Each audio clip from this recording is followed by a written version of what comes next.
नमस्कार, आप live cities देख रहे हैं। आपके साथ मैं हूं वसीम खान। चिराग मांझी के बयान के बाद बीजेपी में हलचल, सीएम नीतीश की बड़ी टेंशन।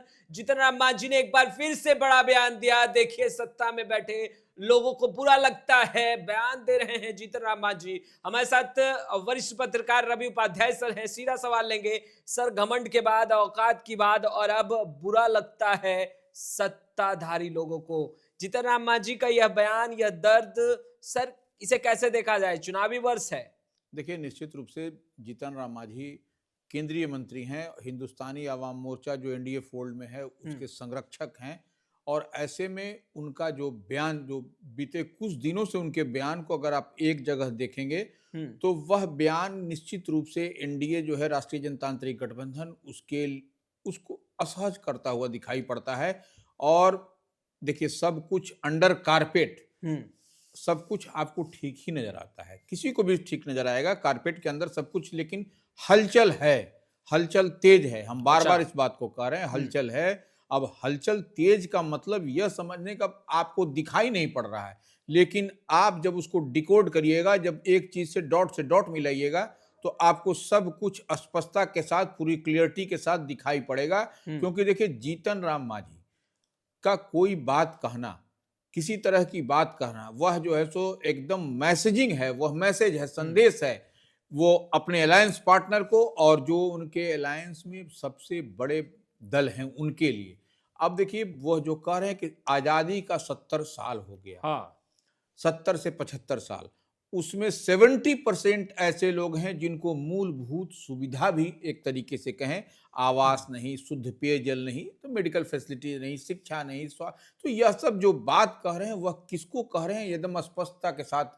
और जब वही कह रहे हैं कि, और जब हम ये बात कहते हैं तो सत्ता पक्ष के लोगों को नागवार लगता है। वो तो यह सत्ता पक्ष कौन है? वही तो सत्ता पक्ष में है, वही तो उन्हीं की पार्टी, उन्हीं का अलायंस पार्टनर, वही तो गठबंधन में है, डबल इंजन की सरकार है। बिहार देख लें या केंद्र में देख लें, तो वो किसको बोल रहे हैं? और वो कह रहे हैं कि आईना दिखाना, पर वो इस तरीके की बात, तो आईना वो किसको दिखा रहे हैं, यह बात तो उन्हीं को बताना पड़ेगा। बिल्कुल, मगर उनके पुत्र हैं, बिहार सरकार में मंत्री हैं, पार्टी का बागडोर भी संभाल रहे हैं हिंदुस्तानी अवाम मोर्चा सेक्युलर का संतोष सुमन। उनका जिस तरीके से बयान निकलकर सर सामने आया कि उनके पिताजी जीतन राम मांझी, जो कि केंद्र सरकार में मंत्री हैं, उनके बयानों को तोड़ ममोड़ के पेश किया जाता रहा है और पेश किया जा रहा है। क्या सर, जिस तरीके से लगातार जीतन राम मांझी बयान दे रहे हैं, संतोष सुमन जी को क्या लग रहा है? क्या डैमेज कंट्रोल करने के लिए संतोष सुमन जी आगे आ रहे हैं? देखिए, संतोष सुमन ठीक है, नीतीश कैबिनेट में मिनिस्टर हैं, लेकिन दूसरी ओर वो हिंदुस्तानी अवाम मोर्चा के अध्यक्ष भी हैं, राष्ट्रीय अध्यक्ष हैं। तो ऐसे में उतनी ही जिम्मेवारी नहीं है उनको, एक और जिम्मेवारी है, पुत्र भी हैं वो। हाँ। वो जीतन राम मांझी के पुत्र हैं, इसलिए इस तरीके से कुछ अगर असहज की स्थिति बनती है तो वो निश्चित रूप से, जो आप कह रहे हैं कि डैमेज कंट्रोल और या उसको कवर अप करना, तो वही वो करते हुए। देखिए, जीतन राम मांझी बीते दिन उन्होंने क्या कहा था? उन्होंने कहा था कि अब 20 सीट, बिल्कुल 20 सीट पर उनकी इच्छा है, लेकिन कार्यकर्ताओं की इच्छा 40 सीट पर है। तो ये 40 और 20, वह एक तरीके से, वह एक पासा जो आदमी करता फेंकता है, वही वह पासा फेंक रहे हैं अपने अलायंस पार्टनर को, एनडीए को। एनडीए में वह एक मैसेज देना चाह रहे हैं, एक संदेश देना चाह रहे हैं कि देखिए, हमारी पार्टी 40 सीट का कुबत रखती है, 40 सीट पर लड़ना चाहती है कम से कम, लेकिन उससे कम तो 20 सीट से कम नहीं होगा। और उसके बाद वह बड़ी रैली की बात कर रहे हैं कि गांधी मैदान में बीते दिन, अब जो आगे आने वाले समय में रैली होगी। हालांकि रैली की तिथि नहीं उन्होंने घोषणा की, लेकिन ये तो बात कहे तो ये देखिए, एक ये राजनीति में इस तरीके से होता भी है, प्रेशर पॉलिटिक्स होता है। और उसी चीज को संतोष सुमन, जो उनके पुत्र हैं, कह रहे हैं कि देखिए, तोड़ मरोड़ के मीडिया दिखा रही है। अरे भैया, मीडिया क्यों तोड़ मरोड़ के दिखाएगी? जितनी बात जीतन राम मांझी जी कह रहे हैं, उसी बात को मीडिया जो है सो कह रही है। हाँ, यह बात ठीक है कि डिकोड आदमी उसको करता है। अगर उनकी बात को आदमी डिकोड तो करेगा ही, हम लोगों का काम ही है डिकोड करना, और डिकोड से क्या निकलता है, डॉट से डॉट मिलाने पर क्या निकलता है, यह भी व्यूअर्स को बताने की बात है। तो ये अब मुंगेर में जो कार्यकर्ता सम्मेलन में, जो अपनी पार्टी के कार्यकर्ता सम्मेलन में जो कह रहे हैं कि आजादी के 70 से 75 साल के बाद 70% आबादी जो है सो मूलभूत सुविधा से इतर है, तो वो ऐसे में 20% लोगों को ही मिल रहा है। सब कुछ। लॉ एंड तो ऑर्डर पर भी सवाल उठा रहे हैं। बिल्कुल, तो वही हम बात कह रहे हैं। तो ये जो कहीं ना कहीं वह अपने ही दल को, अपने ही डबल इंजन की सरकार को वह घेरे में लेते हुए दिखाई पड़ रहे हैं। तो यह निश्चित रूप से असहज की स्थिति बनती हुई बिहार एनडीए में एटलीस्ट दिखाई पड़ रही है। आपने प्रेशर पॉलिटिक्स का जिक्र भी किया है सर, तो चिराग पासवान और जीतन राम मांझी के बयानों को अगर देखा जाए तो क्या सच में एनडीए के ये दो दिग्गज नेता प्रेशर पॉलिटिक्स कर रहे हैं? देखिए, दोनों दिग्गज नेता एनडीए में हैं और हम्म। चिराग पासवान भी बोलने की आवश्यकता नहीं, वह भी नरेंद्र मोदी कैबिनेट में मिनिस्टर हैं। हाँ। अपनी पार्टी के वो लोक जनशक्ति पार्टी रामविलास के राष्ट्रीय अध्यक्ष भी हैं। तो ऐसे में देखिए, यह पीड़ा, यह शुरुआत कैसे हुई, थोड़ा सा व्यूअर्स को हम बता देते हैं। हाँ। यह पीड़ा हुई कि चिराग पासवान की पार्टी को दिल्ली विधानसभा में एक सीट मिला। हम्म।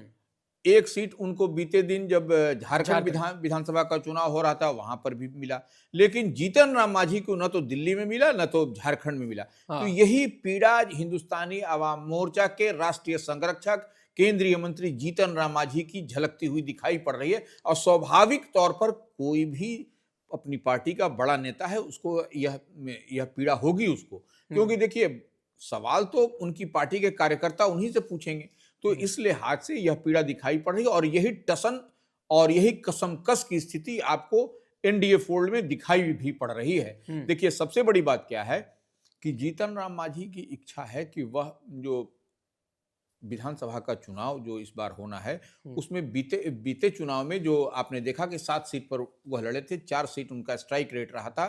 तो वह चाहते हैं कि इस बार अधिक से अधिक सीट मिले और कम से कम लोजपा से तो अधिक मिले ही मिले, बिल्कुल चिराग पासवान की पार्टी से, क्योंकि 2 विधानसभा चुनाव में एक एक भी सीट नहीं मिला। तो इस लिहाज से वह दावा, उनका क्लेम, और कहीं ना कहीं अंदर खाने में जो दिखाई पड़ रहा है हिंदुस्तानी आवाम मोर्चा में कि नाराजगी कहीं, तो यह स्पष्ट है कि वह इस बार विधानसभा चुनाव में अधिक सीट के लिए वह प्रेशर करेंगे एनडीए फोल्ड में, और नहीं तो कुछ न कुछ आपको बेहतर होता हुआ नहीं दिखेगा। सर, एनडीए के मजबूती पे आपको नहीं लग रहा है कि एक बड़ा प्रश्न अब खड़ा हो गया है?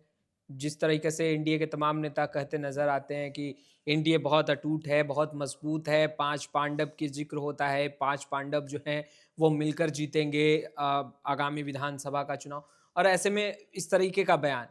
देखिए, एनडीए अभी अपने संयुक्त जो सो सम्मेलन कर रहा है पूरे बिहार में घूम घूम के, यही एकजुटता, यही मजबूती को वह लोगों के बीच में ले जा रही है एनडीए के तमाम उस जो एनडीए के बिहार में घटक दल हैं। आप देखिएगा कि सारे प्रदेश अध्यक्ष एक साथ हर जगह पब्लिक मीटिंग एड्रेस कर रहे हैं। तो यह एक एकजुटता दिखाने की कवायद हो रही है। दूसरी तरफ जो चिराग पासवान की बात है, अब जैसे बीपीएससी अभ्यर्थियों को लेकर के ही चिराग पासवान की जो बात, जो नाराजगी चली आ रही है, यह भी तो सबके सामने कोई हम और आप कह रहे हैं या कोई नहीं, तो पूरा बिहार जान रहा है।